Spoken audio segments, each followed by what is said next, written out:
La peur. Sentiment étrange, n'est-ce pas? Sentiment ou émotion? Difficile à dire, pas vrai? Eh bien en fait, pas tellement finalement, car cette émotion en somme n'est pas compliquée à comprendre. La peur démarre lorsque l'on est face à une situation dangereuse. Ça peut aussi être de l'appréhension liée à une future situation dangereuse. Par exemple, tu as peut-être eu peur de lancer cette vidéo par peur d'être effrayé, alors que cette vidéo ne fait pas peur du tout finalement, n'est-ce pas? Pour comprendre comment se déclenche la peur, il faut aller farfouiller dans le cerveau. Au niveau du complexe amygdalien, aussi appelé amygdale.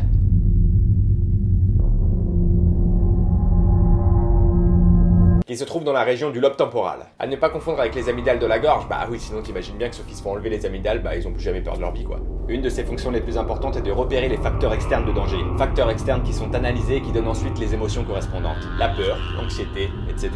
Revenons à la peur, la base, la vraie, celle-là. Oh là là, ça va, c'est pas bien méchant. Il existe énormément de peurs différentes, tout simplement car certaines choses nous effraient plus que d'autres et nous avons tous nos petites peurs personnelles. Bah oui, par exemple, quand j'étais petit et que j'étais seul dans mon lit la nuit, sans aucun bruit, j'avais peur de sentir le souffle de quelqu'un petit à petit derrière moi.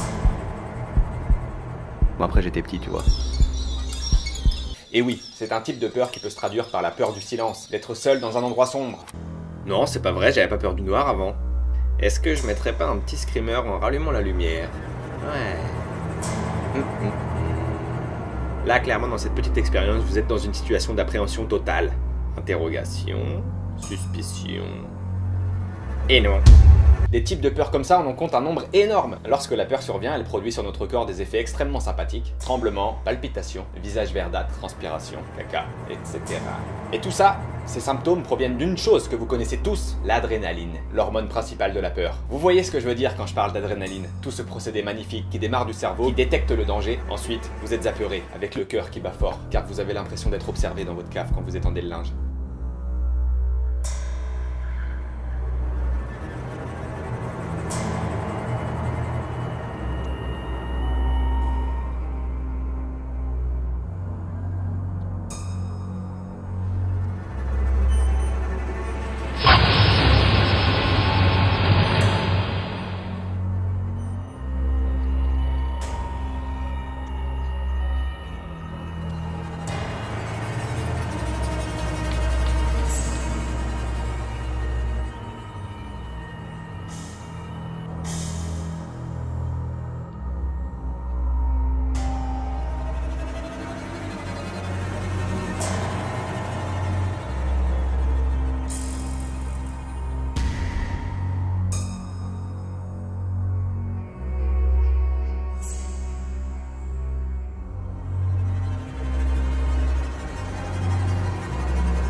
Dans la peur connue et étudiée, on distingue deux types de peur, la peur interne et la peur externe. La peur interne est une peur plutôt personnelle si je puis dire, comme la lâcheté, se sous-estimer, le regret, etc.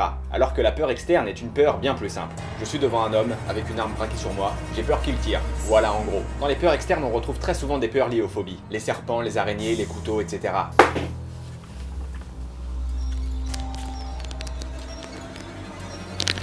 Pas terrible ce genre de vidéo pour ceux qui n'aiment pas les araignées. Pareil pour les serpents. Ce qu'il faut retenir de la peur, c'est que c'est simplement une drôle d'émotion, souvent présente pour nous protéger d'un danger. Cette émotion est capable de nous faire faire énormément de choses inconnues sous l'effet de l'adrénaline. Courir bien plus vite, sauter bien plus haut, réflexes bien plus impressionnants, c'est tout de même fantastique. Dans tous les cas, sachez que la peur, aussi énorme soit-elle, peut être surmontée. Et une fois votre peur surmontée, vous l'avez battue. Elle devrait normalement disparaître à jamais pour ne plus venir vous embêter. À ce moment-là, vous gagnez en courage pour le reste de votre vie. Encore faut-il avoir la force de l'affronter.